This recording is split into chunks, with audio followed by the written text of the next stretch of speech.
আসসালামু আলাইকুম প্রিয় দর্শকবৃন্দ। আজ শনিবার ৪ঠা অক্টোবর ২০২৫। আপনাদের অনুরোধে আবারও হাজির হয়েছি বরিশাল স্টেডিয়ামের সর্বশেষ কাজের অগ্রগতি নিয়ে। ড্রোন ক্যামেরার চোখে দেখা যাচ্ছে বিশাল বরিশাল স্টেডিয়াম, যা প্রতিদিনই নতুন রূপ নিচ্ছে। পাশে শান্ত কীর্তনখোলা নদী আর মাঠ জুড়ে চলছে নিরলস কর্মযজ্ঞ। বর্তমানে মাঠে ঘাস বসানো শুরু হয়নি। মাঠ সমান করার জন্য এখন ব্যবহার করা হচ্ছে ভারী যন্ত্র বেকু। শ্রমিকরা বালু ভরাট করে ধাপে ধাপে পুরো মাঠ সমান করছেন, যাতে পরবর্তীতে আন্তর্জাতিক মানে ঘাস বসানো যায়। চারদিকে বালির স্তূপ আর যন্ত্রের শব্দে মাঠ যেন এক নির্মাণশালার চেহারা নিয়েছে। গ্যালারির কাজের দিকেও এসেছে দৃশ্যমান অগ্রগতি।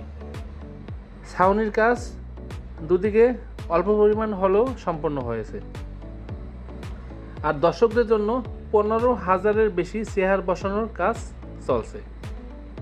কিছু অংশে ইতিমধ্যেই চেয়ার বসানো হয়ে গেছে, কিছু অংশ বাকি রয়েছে। প্যাভিলিয়ন ও মিডিয়া ব্লকের কাজও এগিয়ে চলছে। কাঠামোর অর্ধেকের বেশি শেষ হয়েছে। এখানে থাকবে আধুনিক ড্রেসিং রুম, মিডিয়া সেন্টার ও ইনডোর নেট প্র্যাকটিস সুবিধা।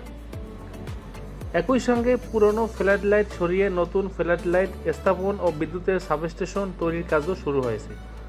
কাজ শেষ হলে রাতে আন্তর্জাতিক মানের খেলা আয়োজন করা সম্ভব হবে এই মাঠে।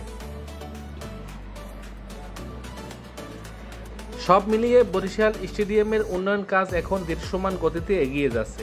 প্রতিদিন মাঠের চেহারা পাল্টে যাচ্ছে, আর খুব অল্প সময়ের মধ্যেই এটি দাঁড়াবে আধুনিক আন্তর্জাতিক মানের এক ক্রীড়া ভেন্যু হিসেবে।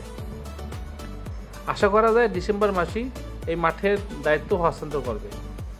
প্রিয় ভিউয়ার্স, আপনাদের অনুরোধই প্রতি সপ্তাহে ভিডিও আপডেট দিয়ে থাকি।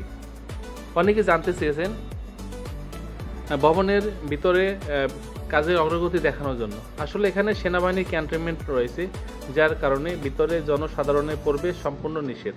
এবং আমি ড্রোন ক্যামেরা দিয়ে অনেক উপর থেকে ভিডিও করি, কারণ যাতে ওনাদের ছবি বা ভিডিও না আসে। ভিডিওটি যদি আপনার ভালো লেগে থাকে, লাইক, কমেন্ট এবং প্রিয়জনদের সঙ্গে শেয়ার করতে বলবেন না। আর প্রতি সপ্তাহের আপডেট পেতে সঙ্গেই থাকুন।